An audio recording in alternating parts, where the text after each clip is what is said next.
paksiw and rice. Nangaon na ta. Good morning, guys. Nandito ako sa bahay. Walang pasok.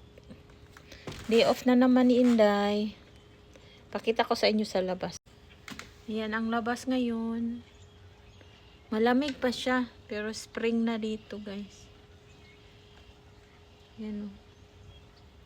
Ayan yung upuan ko dyan. Ayan yung paligid. Ang lamig, guys. Tingnan ko yung nagluto ako ng paksiw. Ito ang aming munting tahanan.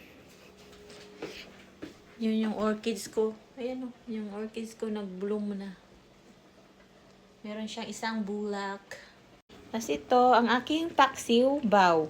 Charan! Kakain na naman tayo. Malapit na tayong kumain. Nagsaing ako. Patay na natin kasi kanina pa yan.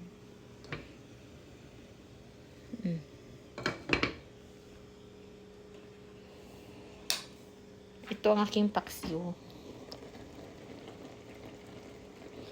Nakain na nga ako, guys, kaya nagutom na ako. Ito na ang aking paksiw, guys. Kaon-kaon.